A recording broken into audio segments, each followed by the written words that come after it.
నేను మీషో నుంచి ఒక చాపింగ్ బోర్డ్ తీసుకున్నాను, కానీ అది life time durable chopping board అనమాట. సో నేను అంతకుముందు మీషోలోనే తీసుకున్న ఈ వుడెన్ చాపింగ్ బోర్డ్ అనేది. సో కొన్ని వాషెస్ తర్వాత ఇలా మొత్తం కూడా ఊడిపోతూ లూజ్ అయిపోతూ వచ్చిందనమాట. కార్నర్స్ అన్నీ కూడా అక్కడ ఫంగస్ చేరుకొని వాసన వస్తూ ఉంటుందన్నమాట. సో అందుకే నేను ఈ స్టెయిన్లెస్ స్టీల్ చాపింగ్ బోర్డ్ని ఆర్డర్ చేసుకున్నాను. క్వాలిటీ అయితే చాలా బాగుంది, వెయిట్ కూడా చాలా బాగుంది. అలాగే కార్నర్స్ అన్నీ కూడా ఇట్లా రౌండ్ చేసే వచ్చేసింది అనమాట. వెయిట్ కూడా పర్ఫెక్ట్గా ఉందన్నమాట.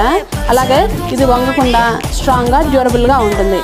సో నేను దీన్ని తీసుకోవడానికి మెయిన్ రీజన్ అదే అనమాట. పిండి కలుపుకోవడానికి కానీ, వెజిటబుల్స్ కటింగ్ కానీ, మీట్ కటింగ్ కూడా యూజ్ చేసుకోవచ్చు. దీన్ని మనము కిచెన్ ప్లాట్ఫామ్ మీద ఇలా సెట్ చేసేసుకుంటే ఇంకా అది కదలకుండా ఉంటుందన్నమాట. సో నాలాగా మీరు కూడా యూజ్ చేయాలి అని అనుకుంటే లింక్ని కమెంట్లో అడగండి. అలాగే లింక్ని కమ్యూనిటీలో పోస్ట్ చేస్తాను, ఒకసారి చెక్ చేయండి. నిజంగా క్వాలిటీ అయితే చాలా బాగుంది, ప్రైస్ కూడా చాలా తక్కువ. సో 300కి ఈ రేంజ్లో వచ్చిందంటే వీడియో నచ్చితే లైక్ అండ్ సబ్స్క్రైబ్